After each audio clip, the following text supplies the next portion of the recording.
ബഹദൂർ എന്ന് പറഞ്ഞാൽ ഞങ്ങളുടെ അമ്മാവനാണ്. അത് എൻ്റെ ഉമ്മയുടെ ബ്രദറാണ്. ബഹദൂറിൻ്റെ രണ്ടാമത്തെ പെങ്ങളുടെ മകനാണ് ഞാൻ. അഴീക്കോട് ബി കുഞ്ഞി എന്ന് പറയും. ഞങ്ങൾ ചെറുപ്പത്തിൽ സ്കൂളിൽ പഠിക്കുന്ന കാലം മുതൽ തന്നെ മാമ സിനിമാക്കാരനാണ്. അമ്മയുടെ ജനനം ശരിക്കും പറഞ്ഞാൽ 1931 69 വയസ്സ് കഴിഞ്ഞപ്പോഴാണ് ആൾ മരണപ്പെട്ടത്. അപ്പോൾ ഏകദേശം ഞങ്ങളൊക്കെ ജനിച്ചത്, ഇപ്പോൾ ഞാനും ഇപ്പം ഇവിടെയുള്ള എൻ്റെ 2 ബ്രദേഴ്സ് ഉണ്ട്. ഉമ്മയുടെ ഇനി ഇത്ര മക്കളാണ്. ഞങ്ങളൊക്കെ ഒരു 63 വയസ്സായി. അപ്പം ഞങ്ങൾ ജനിച്ച് ഏകദേശം ഞങ്ങൾക്ക് ഓർമ്മ വരുന്ന കാലം തൊട്ട് മാമ സിനിമയിലുണ്ട്. ശരിക്കും പറഞ്ഞാൽ 1954 മുതലുണ്ടെന്നാണ് പറയണത്. 54 മുതൽ ഏകദേശം 80 വരെയും സജീവമായിരുന്നു മലയാള സിനിമയിൽ. പിന്നീടും ഉണ്ടായിരുന്നു. മാമ തന്നെ പലപ്പോഴും പറഞ്ഞിട്ടുള്ളത് 850 സിനിമയോളം മാമ അഭിനയിച്ചു. അപ്പോൾ ഞങ്ങളുടെ തമാശയ്ക്ക് ചോദിക്കാറുണ്ട്. അത് ശരിക്കും മാമയായിട്ട് കൂടുതൽ മാനസികമായി ബന്ധം വന്നത് മാമയുടെ തിരക്കൊഴിഞ്ഞ കാലഘട്ടത്തിലാണ്. മറ്റത് ഞങ്ങളുടെ ഇടയ്ക്ക് മദ്രാസിൽ പോകുമ്പോൾ സത്യത്തിൽ 1 മാസം 1.5 മാസം അവിടെ നിന്നാൽ പോലും മാമാനെ കാണാറില്ല എന്ന് പറഞ്ഞാൽ പുള്ളി ഷൂട്ടിങ്ങിലായിരിക്കും. ഇപ്പോൾ 1977 എന്നൊക്കെ പറഞ്ഞാൽ 47 പടത്തിൽ വരെ പുള്ളി അഭിനയിച്ചിട്ടുണ്ടെന്നാണ് പറയുന്നത്. ഒരു വർഷം അത് റെക്കോർഡാണ് മലയാള സിനിമയിൽ ആ കാലഘട്ടത്തിൽ. പിന്നെ മാമ ഇടയ്ക്ക് നാട്ടിൽ വരും. 2-3 മാസമൊക്കെ കഴിഞ്ഞ് കൊടുങ്ങല്ലൂർ അല്ലെങ്കിൽ കേരളത്തിൽ അവിടെ ഷൂട്ടിംഗ് ഉണ്ടെങ്കിലും വീട്ടിലെത്തും. കാരണം പുള്ളിയുടെ ജ്യേഷ്ഠൻ തറവാട്. അപ്പോൾ ഞങ്ങളുടെ ഉമ്മാടെ, അതായത് മാമാടെ ഉമ്മാനെ കണ്ട ഓർമ്മ ഞങ്ങൾക്ക് ഉണ്ടെന്നല്ലാണ്ട് ബഹദൂറിൻ്റെ വാപ്പാനെ കണ്ട ഓർമ്മ ഞങ്ങൾക്കില്ല. ഫോട്ടോ പോലും ഞങ്ങൾക്കറിയില്ല. അപ്പോൾ ഇവിടെ വരുമ്പോൾ ജ്യേഷ്ഠൻ്റെ വീട്ടിൽ വരും, ഞങ്ങളുടെ വീട്ടിൽ വരും. അപ്പം മാമാനെ ദൂരെ നിന്ന് കാണും. മാമാനെ എപ്പോഴും തിയേറ്ററിൽ കാണുന്നതാണ്.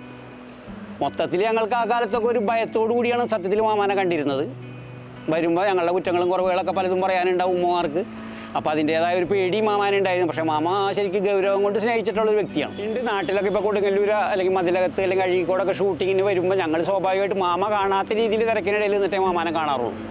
കാരണം ചിലപ്പോൾ അവിടെ സ്കൂളിൽ പോകാണ്ട് അല്ലെങ്കിൽ വീട്ടിൽ നിൽക്കാണ്ട് അവിടെ ഇവിടെ തെണ്ടി കിടക്കുകയാണ്.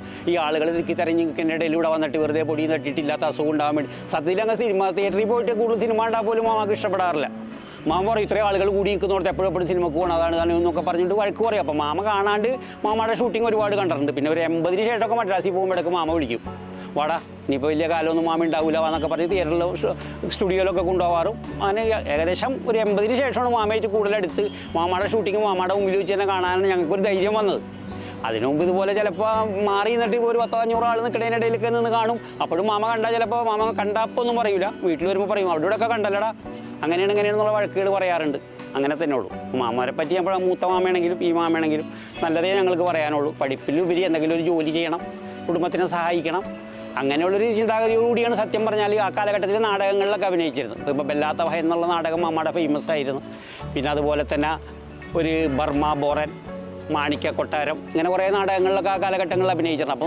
അപ്പം ഞങ്ങളെ കാണുമ്പോൾ പറയും നാടകത്തിൽ അഭിനയിച്ച കഷ്ടപ്പാടുകളും പ്രയാസങ്ങളൊക്കെ പറയും. കഷ്ടപ്പാടും പ്രയാസമൊക്കെ പൂർണ്ണമായിട്ട് അറിയാം. പക്ഷേ ഒരുത്തരുടെ കഷ്ടപ്പാട് കാണുമ്പോൾ ഇതൊക്കെ മറക്കും.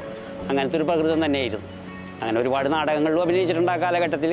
വീടിനെ സംരക്ഷിക്കണം എന്നുള്ള നല്ല രീതിയിലാണ് ആദ്യം ബസ് കണ്ടക്ടറായിട്ട് പോയി, പിന്നെ സിനിമയിലേക്ക് പോയി. അങ്ങനെയൊക്കെ മാമയുടെ കഴിവുകൊണ്ട് തന്നെ അനുകരിക്കാൻ പറ്റാത്തൊരു നടനായിരുന്നു. കാരണം മാമയുടെ ഡയലോഗുകൾ ഒരു മിമിക്രിക്കാരും കൂടുതൽ അനുകരിച്ചിട്ടില്ല എന്നാണ് ഞങ്ങളുടെ അറിവ്.